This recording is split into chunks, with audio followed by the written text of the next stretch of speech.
Well, welcome to the fourth and final step of FBC's growth track. Congratulations, you made it. You are, after this class, you are through the growth track. This one is on worshiping consistently. This is very, very important for both Faith Bible Church and especially for you personally. Listen to me. Worship is the attitude and acts of reverence to a deity. The first thing is that means that worship is about and for not us, but God. True worship says, you know what, Lord? I will worship you for no other reason except you're God and you have not changed and you will not change. It's not about what's going on with me. It's about what's going on with God. And what's going on with God doesn't change no matter what's going on with me. Get it? And that's why our lives should always be in a place of worship. If things aren't going right in my life, that doesn't matter because God hadn't changed. I should worship. If people are doing right in my life, that doesn't matter because God hadn't changed. I should worship. If things aren't going my way and the world seems to be crashing down all around me, I still worship him because although things may have changed, God never changes. True worship says no matter what's happening in my life, you are God, your excellence, your greatness has not changed. And no matter whether or not I have food on the table, I have money in the bank, I have peace in my home, I'm being blessed or not, I still, with my hands, with my voice, and with my life, I worship because no matter what, God has not changed and he's with me and there is none like him. Listen to me. Worship is about God and it's for God. Here's the other deal. True worship takes place on the inside. It takes place in the heart and in the spirit of the worshiper first. Psalms 103, 1 and 2 says, "Bless the Lord, O my soul, and all that is within me. Bless his holy name." Listen to me. Worship is focusing all I am on all he is. Anthropologically, we're physical and spiritual beings. But in the Hebrew, there was no systematic distinction between the material and the immaterial. The physical and the spiritual in the Old Testament was indivisible. They didn't separate the physical human from the spiritual person systematically. So if they were going to worship God in truth, their whole person had to worship him. In other words, worshiping God required them to worship him with their entire being. There was no separation between who I am inside and what came out on the outside. In order to truly worship God, my spirit has to worship God as well. My whole self has to worship God. Here's the deal. We tend to create false dichotomies between what's sacred and what's secular. Get it? We separate our work life, our family life, our play life, our church life, our night life, and all those other lives that we might have. We have all of these false dichotomies where we separate ourselves, get it? And depending on what life we're living at the time, we may or may not allow God to be included. But here's the deal. When you recognize that there's no separation of the whole person, when you realize that body, soul, and spirit are integrally unified into one whole person, now you're ready to worship. I don't just worship God with my hands. I don't just worship God with my emotions. I don't just worship God with my body. My whole being worships the Lord. When I worship, I use every part of my being. I make sure, get it, that my spirit is in a condition to worship. How? By getting rid of anything that stands between me and my God. I make sure that my mind is in a condition to worship. How? By focusing my mind on Him. Real worship is making sure that at all times and with every part of me and in everything I do, I'm giving Him the honor and reverence that He desires and that He deserves. Now, in Hebrews chapter 12, the scripture says, therefore, since we received the kingdom that cannot be shaken, first of all, he says, let us be thankful. Hear me on this. Gratitude is the bridge, is the gateway to awesome worship. He says, let us be thankful and so worship God. He says, let us be thankful, and then based on the fact that we're thankful, worship God acceptably, he says, with reverence and with awe, for our God is a consuming fire. See, when we talk about worshiping God with awe, what are we talking about, Pastor? Well, awe basically is phobos. It's where we get the word phobia from, and literally it means having a reverential fear of the power and the holiness of God. Listen to me. God is the only one who's awesome. God is the only one who's all-powerful. God is the only one who is capable of doing what only God can do. Listen, there is nothing else in all of creation that is worthy of our awe except God. And when we worship God, we should worship God with awe. Well, Pastor, what does that look like? The psalmist in Psalm 95 wrote this. He says, let us bow down in worship. Let us kneel before the Lord our Maker. See, there's a position that should be extremely common for those of us who are followers of Jesus Christ. And get this, for some of us, it's an uncomfortable position. But there are times when lowering ourselves is symbolic of elevating Jesus Christ in our lives, of elevating God in our lives. Now watch this. God doesn't need me to elevate Him. He's already at the highest place of creation. But when we worship God with awe, we elevate Him in our lives. We elevate Him in our own lives. So watch this. There are times when we are worshiping where there's no other reasonable response except to bow down before Him. And then, watch this. In every area of our lives, if not physically, when we're actually worshiping, at all times of our lives, if we're going to be true worshipers, we should stay in a posture of humility. We should stay in a posture of humbleness before a mighty God. We should always have our lives in such a position where we bow under the mighty hand of God. Listen to me. Jesus said this in Matthew 6:33. He says, seek first the kingdom of God and His righteousness, and all these things will be added unto you. For something to come first means that it comes before all others in time and order, especially in position of rank or importance. Seek first is about priority. Seek first is about the order of our lives. And Jesus is saying, if you're going to worship me, if I'm going to bless your worship, if I'm going to take care of your life, you got to put me first. Get it? You got to make everything else in your life bow to who Jesus Christ is. Jesus is saying, He's saying, you have to put me first. Now, I want you to notice what He doesn't say.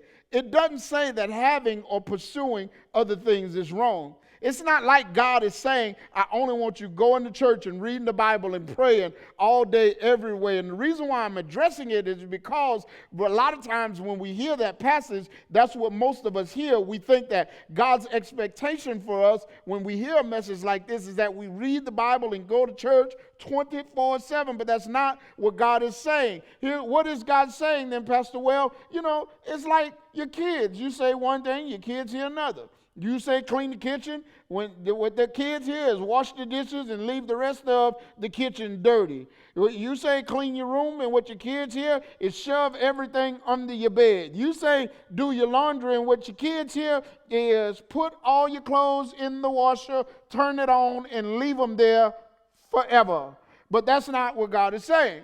That's a trick of the enemy. He always tries to make what God says seem unreasonable. And God is not saying that you can't have room for anything else in your life. Notice what Christ says. He doesn't say seek only. He said seek first. He said seek first the kingdom of heaven. He wants you to seek him first. The reason why oftentimes we are not blessed where we want to be blessed and where we should be blessed is not because we don't offer anything to God, but I want you to get this. You know what this is about? It's about order. And a lot of times we offer things to God. We offer God our worship in different areas of our lives, but we do it in the wrong order. Jesus Christ didn't say seek only. Here's what he said. Seek first. Many times we miss the blessings of God because we offer our time and our talent and our treasure, but we miss an important principle called order. And the reason why we don't find ourselves being blessed is not because of the offering, but because of the order. And there are a lot of areas I'm willing to bet in your life that will be way more blessed if you would just learn this principle of proper order. You see, God demands that he comes first if you're truly going to worship him. God says you can't put everything before me and expect to get a blessing from me. God says, if you do my stuff when you get around to it, then you get a get around to it kind of blessing. God says, you can't reserve me for when your other options don't work. You can't put everything before me and expect me to keep you before everything you face. That's just not the order that God blesses. And I want you to be blessed, God says, but I'm a God of order, and the only way that you will ever be blessed is if you put me first in the order of your life. Well, Pastor, what does putting God first look like? Well, it means that my worship comes first before anything. So not only does it mean worship first, but it means worship first together. Hebrews 10:25 says this, and let us not neglect our meeting together as some people do, but encourage one another, especially now that the day of his return is drawing near. Listen to me. Many of us, some of us, many people have bought the lie that says you need Jesus, but not the church. That's like I hear people say, all I need is God. Get it? And the people who I hear say that are usually the most selfish, ignorant, miserable people you would ever want to meet. Everything that comes out of their mouths is poison a lot of times. Why? Because we need people. God designed us that way.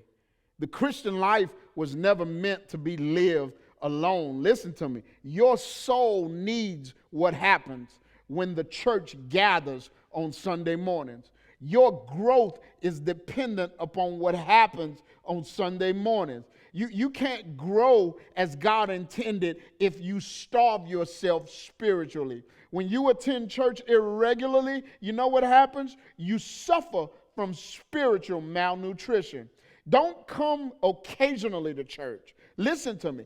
Don't gather with believers only when you feel like it. You got to hear me on this. If you're going to grow, you have to make regular church attendance a priority and let it be a habit that becomes a part of who you are. Nothing does more for your spiritual health than regularly being in church with other believers. Being in church with other believers is irreplaceable. Here's another thing. Worship first together, but then you have to also worship first privately. Because, listen, a lot of times the reason why people don't get anything out of church when they come to worship with everybody else is because they don't bring their private worship with them because there is none. Mark 1:35 says this about Jesus. It says, very early in the morning, while it was still dark, Jesus got up, left the house, and went off to a solitary place where he prayed. Now here's the deal. We know Jesus performed miracles. We know about his miraculous healings. We know that he took sand and put it on the blind man's eyes and healed him. We know he took 2 little fish and 5 loaves of bread and fed 5,000 men, and that's not women and children. We know he healed the man who was paralyzed from birth. We know all of his miracles, but here's what we oftentimes miss about Jesus. We miss what enabled him to do all of this. You see, Christ knew that what enabled him to do the miracles was his connection to the Father. And what Christ made sure to do was take the time to get alone and keep his connection with God. And for many of us, we lose the connection with God and can't figure out why we never see his hand, why we never experience his power, why we never feel his presence. Listen to me. If Christ, as the Son of God, needed to get alone with God, how much more do you think we need to? I want to challenge you. If you would say to me, Pastor, right now, that's me. I don't worship daily. I don't pray every day. I'm not in a daily habit of reading my Bible. I'm not in a daily habit of spending time with God. Here's where I want you to start. At the beginning of the day, I want you to take 7 minutes. 7 minutes. I want you to spend 7 minutes reading the Word. And I want you to spend up to 7 minutes praying. Notice I said up to, because I don't want you just sitting there, all right, trying to figure out stuff to say while you're praying. So 7 minutes in the Word, up to 7 minutes praying. We call that a heads up, 7 up, but it gets you in the habit of spending time with God. Well, Pastor, I'm saved. I got that part. I start my day off reading the Bible. I start my day off with prayer. I already got that part down pat. Well, here's where I would challenge you. I would challenge you to take your worship a step further. In other words, I would challenge you to not just spend the time in the morning with the Lord. I would challenge you to spend all day, every day with the Lord.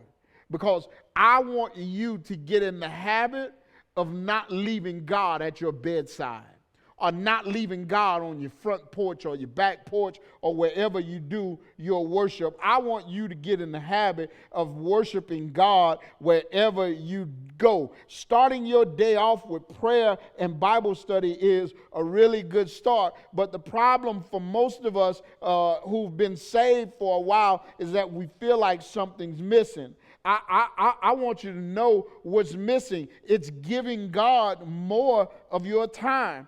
Don't compartmentalize God. Don't leave God in your devotional time. Don't leave God in your spiritual time. Worshiping God is so much more than that. Rather than just giving God this compartmentalized time, I want to encourage you to give him all of it. Well, Pastor, I can't pray all day like you. I'm not a pastor. First of all, let me give you your first revelation. Pastors do more than pray all day, every day, and read the Bible. Well, what do y'all do? It ain't none of your business. I don't come on your job asking you, what you do. Just let me do me and know we do more. But what this means, listen to me, is to live with an ongoing and unending awareness of God's presence in your life. That's worship. It means I recognize that all day long, at all of the time, God is with me. Get it? And I move to a place where I don't just have time with God, but I live life with God. And I develop a habit of praying without ceasing. In other words, I get to a place where I don't stop praying. I pray continually. 1 Thessalonians 5:17 says, be joyful always and pray continually. Do you think that being joyful always has something to do with our commitment to praying continually? I think it does. What he was saying was pray all the time, not just sometime. Now, here's the deal. I'll be the first to admit that sometimes you get distracted. I'll be the first to admit that sometimes your mind just wanders. So here's how you do this. I want you to know how you do this. Every time you think about it, every time God comes to mind, talk to him. When you're faced with a big decision, talk to him. When you're on your way to work, talk to him. When you're getting off of work, talk to him. On your lunchtime, at your break time, when you're doing your job and things get difficult, when you have tension and so on and so forth, make a habit of talking to God. What does that sound like, Pastor? Well, you might be listening to a worship song, and you might start thinking about how good God is. Well, don't just think about it. Tell God how good he is. You might be on your way to the job, and you might think back to when God gave you that job. And you might start to thank God for giving you the job that he asked you for. And you start talking to God all the time. You think about somebody on your job, and you say, Lord, please don't let me cuss her out today. Lord, please don't let me give him a piece of my mind today. Lord, give me something nice to say today. I pray that you would lead me, Lord, to be a blessing in so-and-so's life today. I pray for my son while he's taking his test. I pray for my daughter while she's on the way to school.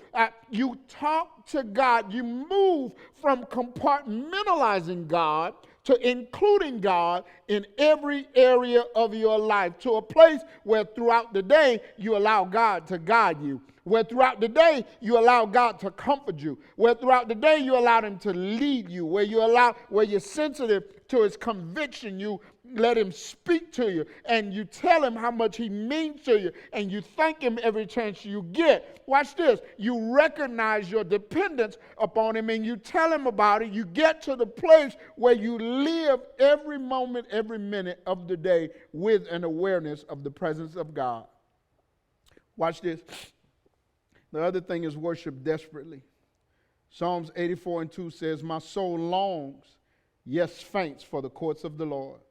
My heart and flesh sing for joy to the living God. I want to ask you this, those of you who are Christians, how's your appetite for the Lord? I'm convinced that many of us don't have an appetite for God. Why, Pastor? Because you develop an appetite for what you eat. When we feed on the things of this world, we develop an appetite for the things of this world. I want you to begin to feed on the Word of God. Feed on prayer. Why? Because if you do, you'll realize that having him is better than even life itself. And you'll never again settle for the things of this world. You'll never again settle for the good life. Why? Because you realize that he's better. His grace is better. His power is better. His presence is better. His mercy is better. His sovereignty works better in your life. I'm telling you, you'll get to the place where you say, you know what? I can't settle for anything less. I've got to have more of him. I've tried everything else. I've reasoned on every other option. I've tasted his goodness, and I don't know why. I can't explain it, but it's just better. Here's the last thing. Worship consistently. Do all of these things and do them consistently. In other words, don't have the you that you show up to church with and then the you that you live your life with. Make every day a day that you worship God. Worship God with how you parent your kids. Do that to his glory and honor. Worship God with how you love your wife. Worship God with how you love your husband. Worship God with how you conduct yourself on the job. Worship God with everything that you do. In Matthew 15:8-9, Jesus says, these people honor me with their lips, but their hearts are far from me. He says their worship is a farce. In other words, he was saying it's fake worship. These are the kind of people who show up in church on Sundays and lift their hands and shout praises to the Lord. But if you look at their lives throughout the week, it doesn't even look like they know me. He says, they honor me with their lips, but their hearts are far from me. Hear me. Worship consistently. It means no matter where I'm at, no matter what I'm doing, no matter who I'm with, I live with an awareness of a presence of the God that I serve. God bless you. I hope that Growth Track has been a blessing to your life. I want to encourage you to continue to strive towards 4 things. Number 1, knowing God. Number 2, getting connected. Number 3, using the gift that you've discovered. And number 4, you make sure that at all times and everywhere and with everybody, you worship the Lord consistently. God bless you.